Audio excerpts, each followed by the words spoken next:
Yo les gars, j'espère que vous allez bien. Aujourd'hui, on va parler de Jujutsu Kaisen. On va faire suite à la vidéo de la dernière fois où je vous avais présenté un petit peu mon avis sur le début de l'œuvre. Jujutsu Kaisen, c'est pas ouf. Depuis, j'ai regardé la suite de l'animé. J'ai regardé quelques épisodes jusqu'à à peu près l'épisode 13 ou 14 et j'aimerais bien partager avec vous mon avis sur la suite de cet animé qui est, je le rappelle, au top des ventes Oricon. On est à plus de 11 millions d'exemplaires vendus en 2021 et l'année est loin d'être finie. Et j'ai fait quelques recherches en amont pour voir un petit peu d'où provenait Jujutsu no Kaisen, puisque c'est hyper important de savoir sur quel format a été diffusé le manga, si c'est un format d'un scan par semaine, si c'est un format d'un scan par mois, c'est complètement différent. Aujourd'hui, on n'aurait jamais pu avoir une histoire comme Shingeki no Kyojin dans le Shonen Jump. Le Weekly Shonen Jump a des règles, a des codes qu'il doit absolument respecter. Et en lisant plusieurs interviews de JJ, créatrice de Jujutsu no Kaisen, qui est une femme, elle nous parle un petit peu des stéréotypes et un petit peu des codes du Weekly Shonen Jump auquel elle a dû un petit peu se soumettre pour pouvoir développer une histoire, et elle parle notamment des archétypes qui l'ont inspiré pour pouvoir développer, et les personnages d'Itatori et les personnages de Gojo qui sont deux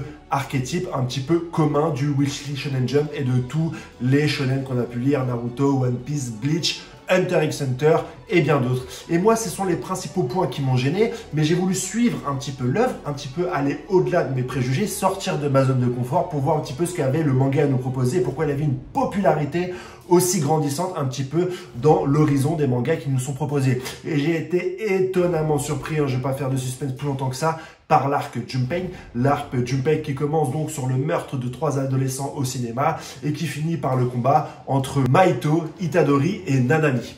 Donc cet arc, de ce que j'ai aimé déjà, c'est l'ambiance un petit peu pluvieuse, l'ambiance un petit peu sombre, qui m'a immédiatement rappelé le film Seven de David Fincher que je vous conseille. C'est un film qui se passe dans une ville un petit peu sombre, avec de la pluie, avec un côté un petit peu thriller, où on voit un petit peu les canalisations, les égouts, les flaques d'eau, et c'est un décor qui nous montre un petit peu, qui nous dépeint un petit peu une ville sombre, comme pourrait être une âme humaine sombre, pluvieuse, avec des tons froids, des couleurs qui virent un petit peu vers le bleu et qui vont nous dépeindre une histoire assez sombre, puisque ce sont 3 adolescents qui se font tuer directement sans suspense. On sait que c'est par Mahito, un personnage qu'on avait déjà vu dans les tomes précédents, et il se trouve qu'il y avait une personne qui était témoin directement de cette scène et de ce meurtre, et qui est Junpei, et cette personne va directement se poser la question en allant rencontrer Mahito dès le début de l'arc: pourquoi tu as tué cette personne, est-ce que c'est bien ou est-ce que c'est mal? Et on va en apprendre au fur et à mesure à travers ces flashbacks que ces 3 personnes-là étaient des persécuteurs, étaient 3 personnes qui violentaient Mahito, qui violentaient avec une certaine violence. On découvre qu'ils éteignaient leur mégot de cigarette directement sur son front, et la question sous-jacente de cette histoire, c'est: est-ce que certains humains méritent de vivre, méritent de mourir? Est-ce que l'humain a un cœur? Est-ce que l'humain est bon et le démon est méchant? Est-ce que l'humain est quelqu'un de bénéfique pour la société? Et c'est déjà un problème qui nous avait été révélé par l'être un petit peu volcanique qui s'est fait tuer par Gojo, et qui avait dit qu'attends, les êtres humains sont fourbes, ils cachent leurs intentions, ils sont faux, alors que nous, les démons, certes on fait le mal, mais au moins on est vrai, et on mérite mieux de vivre que les êtres humains, on mérite mieux la définition d'être humain que les êtres humains qui, eux, planifient, sont sournois, montrent une belle façade et cachent leurs mauvaises intentions pour pouvoir arriver à leur fin. Et c'est une problématique qui est vraiment développée dans cet arc-là et que je trouvais intéressant, puisque Junpei va directement être alimenté par 2 énergies et 2 façons de voir la vie complètement différentes. Déjà Mahito, qui est un démon assez juvénile et qui voit l'humain comme quelqu'un de méchant, comme quelqu'un de mauvais, et qui dit que si tu as envie de tuer, tu dois être ce que tu es. Donc il a une vision où il faut s'accepter tel qu'on est, sans une définition du bien et du mal, pour pouvoir interpréter nos actes. Et il va d'abord séduire Junpei de cette manière-là, en l'acceptant tel qu'il est, puisque Junpei a des idées assez sombres. Il considère que les humains sont méchants et sont mauvais de par rapport à son vécu, de par rapport à son isolement, et de par rapport au fait que lui, il va s'intéresser à d'autres passions qui ne sont pas vraiment à la mode, par exemple le cinéma et les films un peu à l'ancienne, série B, et qui ne va pas du tout être respecté dans son lycéen par les têtes d'affiche du lycée, qui sont des personnes charismatiques, qui n'ont pas vraiment de passion, mais qui sont vraiment sur le paraître, sur le comportement et sur la relation homme et femme, là où Junpei n'a pas vraiment d'intérêt et là où il n'est pas vraiment mis en avant. Lui, ce qui va l'intéresser, c'est plutôt ses passions, des films de série B, des passions qui sont plutôt solitaires, avec des personnes qui lui ressemblent et qui ne sont pas à la mode, et il va donc être pris pour cible par les autres personnes du lycée. Il va donc se poser la question: est-ce que les humains sont beaux au final? Est-ce qu'ils sont sympas, puisqu'ils font que de me traumatiser, de me torturer, de m'éteindre des mégots de cigarettes sur le front et de me faire du mal? Donc est-ce que j'ai raison de ressentir une haine envers mes semblables? Et c'est Mahito qui va lui dire: oui, tu as le droit de ressentir cette haine, il faut que tu sois en adéquation avec tes pulsions et avec tes pensées, et donc moi je t'accepte tel que tu es. Donc on va avoir un personnage humain qui va être accepté par un démon, et c'est là où Jujutsu no Kaisen est sympa, c'est qu'on va pas être sur un schéma manichéen comme je l'ai pensé dans les premiers tomes, et qu'on va un petit peu plus creuser certaines questions, et certaines questions vont être vraiment intéressantes, puisque au même moment, Junpei va également rencontrer Itadori, qui par le hasard, va avoir les mêmes passions que lui sur les séries B, puisque souvenez-vous, il va avoir l'entraînement par son maître Gojo de regarder des films pour pouvoir un petit peu contrôler ses pulsions négatives qui seraient plus ou moins le moteur de l'énergie spirituelle et du pouvoir ésotérique de Jujutsu no Kaisen. Et là, quand ils vont se rendre compte qu'ils ont un point commun, ils vont directement se lier d'amitié et ils vont développer ce qu'on appelle une relation par rapport à des passions intercommunes. Et ils vont avoir les mêmes goûts, et c'est là que Junpei va avoir une autre image de l'humanité. Il va voir son premier ami et va se dire, écoute, on peut peut-être avoir des relations humaines, on peut peut-être avoir du cœur, on peut peut-être développer quelque chose d'intéressant avec les humains.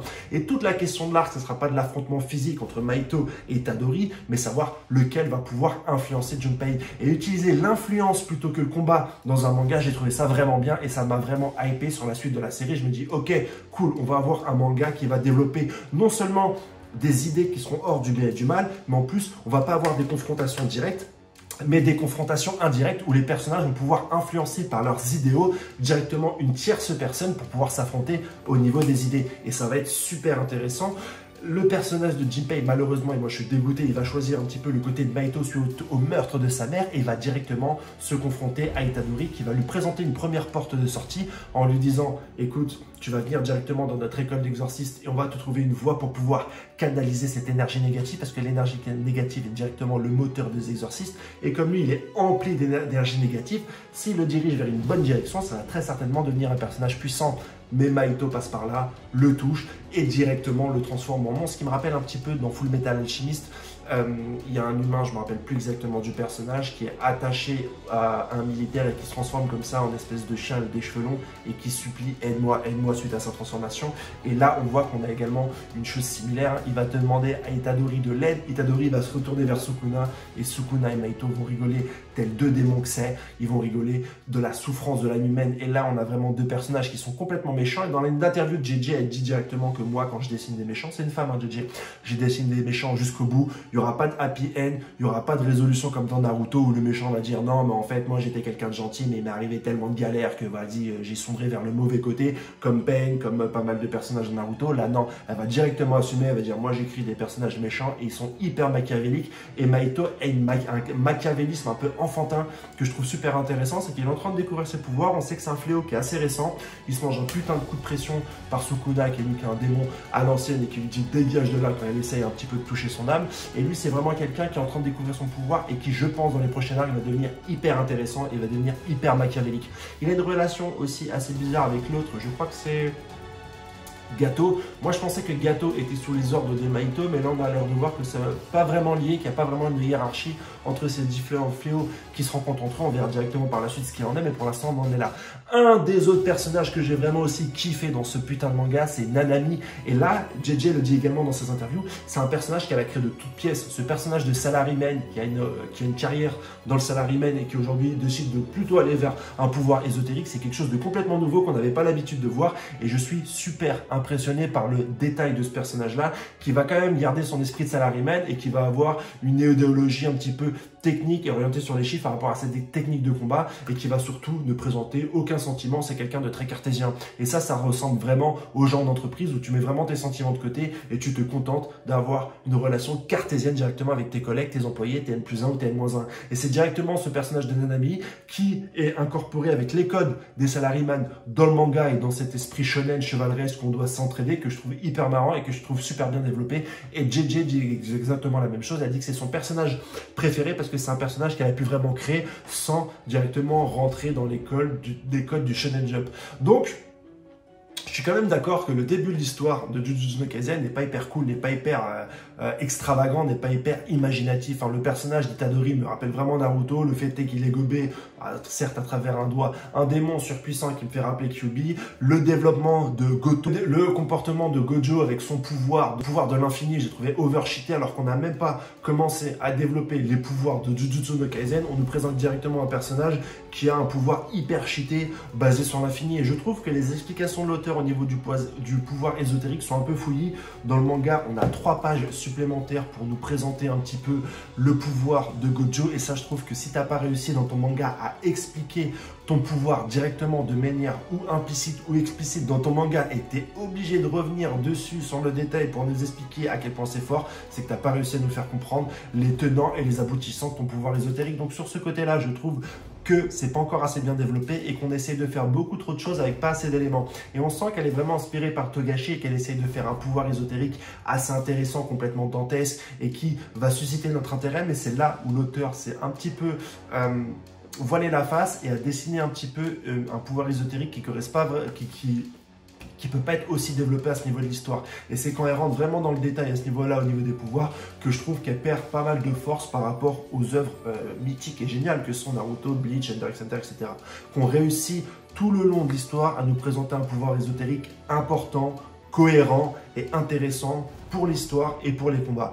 Mais même si ce développement-là n'est pas assez bien fait pour moi, je trouve les combats vraiment super réussis. Quand on a l'affrontement entre Mahito et Itadori dans le lycée, dans cet arc Junpei, je trouve le combat magnifique, hyper bien réalisé, sanglant, gore, vraiment pas manichéen. Il s'enchaîne des patates, on voit vraiment la puissance suggestive qui est développée dans ces combats. Quand il se fait planter Itadori, qu'il arrive à lui choper la tête et lui met un coup de tête, j'ai trouvé ça vraiment intéressant. Je trouve que la dynamique des combats est assez bien faite et là on sent qu'il y a vraiment une inspiration d'Akira Toriyama où on voit un impact, une personne qui vole, une personne qui décolle, c'est hyper bien fait.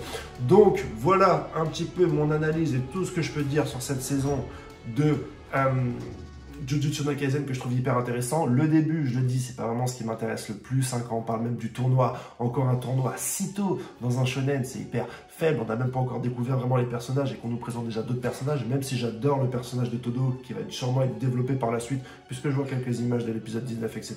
Et je vois un petit peu les combats en équipe qu'il va faire avec Itadori, ça va être hyper cool, je suis hyper hype par ça, mais pour l'instant, le mettre aussitôt avec cette problématique de tournoi, ça ne sert pas vraiment le personnage. On sait qu'il y a eu un passé avec Goto, donc ça aussi, ça peut être intéressant à développer, mais j'imagine qu'on verra ça par la suite. Je vous souhaite une bonne journée et je ferai une vidéo pour la suite de Jujutsu no Kaisen avant de faire des reviews directement de l'épisode 20 qui sort vendredi. Allez, ciao, je vous souhaite une bonne journée les gars.